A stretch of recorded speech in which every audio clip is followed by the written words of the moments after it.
There are moments in life that stop the world completely. Moments so unexpected, so deeply emotional, that even the strongest hearts crack under their weight. For the family of Andre Rieu, the man the world has come to know and love as the Waltz King, one such moment arrived not on a grand concert stage surrounded by thousands of adoring fans, but in the quiet, intimate space where family gathers and real life unfolds. When the full picture of what Andre Rieu has built over a lifetime, the fortune, the legacy, the deeply personal gifts he has prepared for those he loves most, came into focus, there were tears. And these were not simple tears of financial surprise. These were tears born from decades of sacrifice, devotion, and a love story between a man and his music that ultimately became a love letter to his entire family. So what exactly does this fortune look like? What has the Waltz King truly left behind? And why does it carry an emotional weight so heavy that it moves even those who already knew him best? Stay with us, because this story is far more powerful than you could ever imagine. To truly understand the magnitude of what Andre Rieu has accumulated over his lifetime and what he now leaves behind for the people he loves, you first have to understand where he came from and the sheer, relentless determination it took to get here. Andre Leon Marie Nicolas Rieu was born on October 1st, 1949, in Maastricht, a beautiful, historic city in the southern Netherlands. He was the sixth of 7 children, growing up in a household where music was not merely a hobby or a pastime. It was the very air that the family breathed. His father, Joe Rieu, served as the conductor of the Maastricht Symphony Orchestra, and from the earliest age, young Andre was surrounded by the sounds, the discipline, and the magic of orchestral performance. It would have been easy for him to simply follow in his father's footsteps in a conventional sense. But Andre Rieu was never a conventional person. As a child, he picked up the violin and quickly discovered that this instrument spoke to him in a way nothing else could. There was something about the voice of the violin, its ability to sing with both heartbreak and joy, sometimes within the same phrase, that mirrored his own restless, passionate soul.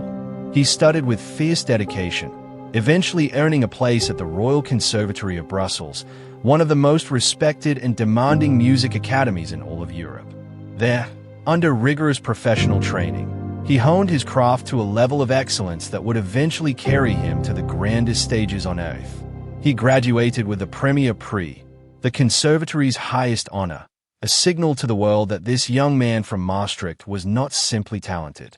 He was exceptional. But talent alone, as history has shown time and again, does not build empires. What separates the great from the legendary is vision. And Andre Rieu had a vision that, at the time, seemed almost impossibly ambitious.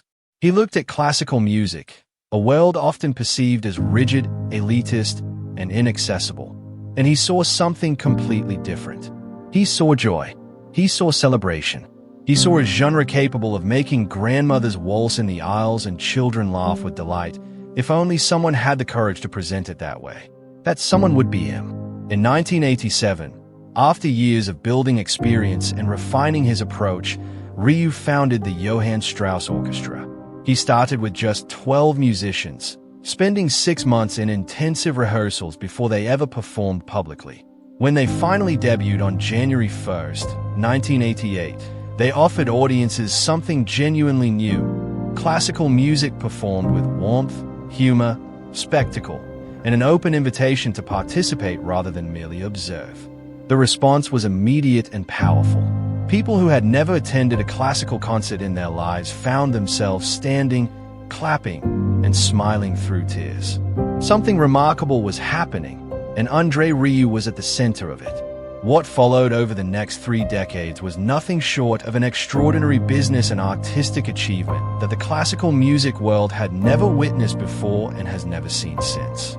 The turning point that launched Rieu from respected regional figure to global phenomenon came in 1995, during a moment that was equal parts strategy and pure luck. During halftime at an international football match in Amsterdam, Rieu had purchased 60 seconds of live television airtime to perform. As fate would have it, the home team scored a goal just before the break, ensuring that the stadium and the millions watching at home were in the highest possible spirits when his performance began. He played Dmitri Shostakovich's second waltz with all the passion and theatrical flair he was becoming known for, and the reaction was unlike anything classical music had generated through conventional channels. Within days, his phone was ringing continuously. Within a week, he had sold 200,000 CDs. Just like that, the Waltz King had found his kingdom. From that moment forward, Rieu's growth was relentless and strategic. The Johann Strauss Orchestra expanded steadily, eventually growing to between 50 and 60 musicians traveling and performing together as a tight-knit family unit. His concert tours became events on a scale that rivaled the biggest names in popular music. For nearly 20 years, his touring operation consistently ranked among the top 25 highest-grossing tours in the entire world according to Billboard's tracking, not just in the classical category, but across all genres. He stood shoulder to shoulder on those lists with rock legends and pop superstars, a classical violinist from the Netherlands who had simply refused to accept the limits that others placed on his art. By 2018, the numbers had become staggering. Billboard's official box score history identified Rieu as the highest-grossing classical music touring artist ever recorded, with cumulative earnings from concerts alone surpassing $550 million.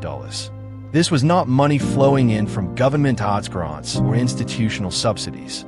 This was earned, dollar by dollar and euro by euro, through the sheer power of connecting with ordinary people and giving them something beautiful to experience together. To sustain an operation of this scale, Rieu built a genuine business empire around his musical identity.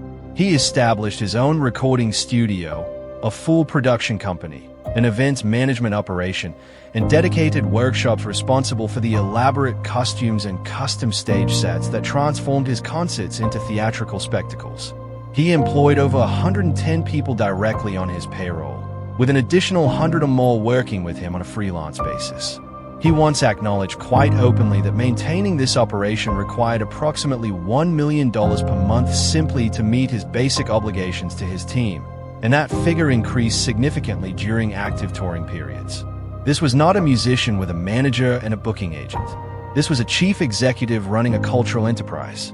Yet even in building this empire, Rieu never lost sight of the human element at its core. The musicians of the Johann Strauss Orchestra were not simply employees. They were treated as the family Rieu always described them as being.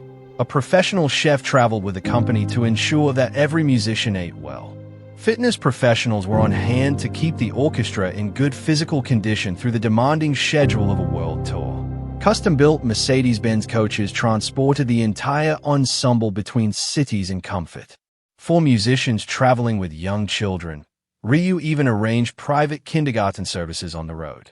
These were not the gestures of a man who had simply gotten rich and was enjoying his wealth. They were the deliberate choices of a leader who understood that his art could only reach its full potential if the people creating it felt genuinely valued and cared for. Every great fortune tells a story through what it chooses to buy, and the story that Andre Rieu's wealth tells is one of deep roots, personal meaning, and a romantic soul that never outgrew its childhood dreams.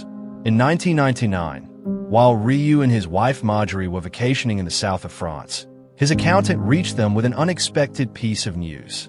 A portion of a historic castle back in Maastricht had come onto the market. The property in question was a 16th-century structure known as the Huisdorp, the House of the Small Turrets, nestled in the very heart of the city where Rieu had grown up, studied, and first fallen in love with music. The couple had not been searching for a new property, but some opportunities simply cannot be ignored. What made this particular opportunity so emotionally charged was a connection that went back decades. As a young boy, Andre had taken piano lessons inside that very building. At the time, he remembered it as a dark, rather cold and unwelcoming space, hardly the stuff of fairy tales. But alongside those memories lived a childhood fantasy fed by his love for the Belgian comic series Tintin. In one of the beloved stories, the characters sell a great invention and use the proceeds to purchase a magnificent castle. Young Andre had read that story and felt a deep, wordless longing. Someday, he had thought to himself, he would live somewhere like that. On September 11th, 1999, that childhood dream became reality. Rieu purchased the castle for approximately 1.45 million euros, the equivalent of roughly $1.9 million at the time, and immediately began the process of transforming it into something that reflected his personality and vision. He did not hand the project to professional interior designers.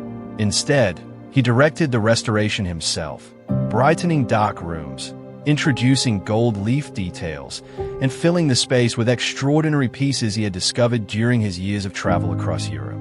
Most remarkably, he created a French-style orangery within the castle grounds, a warm, light-filled greenhouse space populated with tropical plants and live birds, a sanctuary of beauty and nature at the heart of a centuries-old stone fortress. Over the years, Rieu extended his property holdings throughout Maastricht significantly. Today, he owns 34 properties in the city, including 6 buildings situated close to the castle and various parcels of land. Together, these holdings represent a substantial real estate portfolio that forms one of the most tangible and enduring pillars of his overall fortune. The castle itself, though it requires constant and expensive maintenance, its soft stone walls demanding nearly perpetual repair and renovation, has grown enormously in symbolic and financial value. Rieu has spoken candidly about the ongoing costs, acknowledging that the maintenance never truly ends. But he has never expressed anything resembling regret. For him, the castle is not simply a building. It is a living monument to everything he dreamed of and everything he achieved. Interestingly, despite owning one of the most magnificent castles in Maastricht, Rieu does not actually live inside its grand walls. He and Marjorie make their home in a charming, approximately 150-year-old house on a neighboring street, a choice that reveals something important about his character. For all his love of grandeur on stage, Andre Rieu is, at his core, a man who values the warmth of a real home. The castle serves as his symbol, his landmark, his gift to the city that shaped him. He is even acknowledged using it directly as a promotional tool, drawing media attention and reinforcing his brand in a way that no advertising agency could replicate. If the castle represents the outward, visible face of Andre Rieu's fortune, then his extraordinary violin collection represents its soul, the most intimate, deeply personal, and arguably most financially significant element of everything he has amassed. Among the instruments Rieu has owned and played throughout his career, 2 Stradivarius violins stand apart as the crown jewels of his collection. The first is a violin crafted in 1667 by the legendary Italian luthier Antonio Stradivari, one of the earliest surviving examples of the master's work, made during a period when Stradivari was still developing and refining the techniques that would eventually make his instruments the most sought after in human history. Rieu has spoken about this particular violin with a tenderness that goes far beyond the language of investment or craftsmanship. He has shared that historical records suggest Stradivari crafted this instrument during his engagement to his future wife, that the emotion of that period in the maker's life was somehow woven into the very wood and varnish of the violin. For Rieu, playing it was never a purely technical exercise. It was a conversation across centuries, a communion with both the maker's love and the instrument's extraordinary history. Acquiring such an instrument required more than simply having the financial resources to purchase it. The world of serious violin collecting is remarkably small and closely guarded. Rieu has described it as a world where only a handful of experts effectively control the flow of the most significant instruments globally. Breaking into that circle required patience, reputation, and the right relationships. Once it became known that Rieu was seeking a Stradivarius, however, the response was overwhelming. Offers arrived from musicians and collectors around the world, each eager for the chance to place one of these extraordinary instruments in the hands of someone who would actually play it before audiences of millions. As his career and his collection both matured, Rieu acquired an even rarer prize, a Stradivarius dating from 1732, representing one of the final masterworks from the last years of the great luthier's life. Antonio Stradivari died in 1737 at the remarkable age of 93. And the instruments he crafted in his final decade are considered among the most exceptional he ever produced, reflecting a lifetime of accumulated mastery. Together, Rieu's two Stradivarius violins represent a financial value that is genuinely difficult to calculate with precision, given the highly private nature of transactions in this market. What is known is that Stradivarius instruments routinely command prices ranging from several million euros to over 15 million euros at auction. The Lady Blunt Stradivarius, one of the most famous examples ever to reach public sale, fetched 15 million euros when it was sold to benefit earthquake relief efforts in Japan. Rieu's instruments, with their documented provenance and their association with one of the most famous classical musicians alive, carry a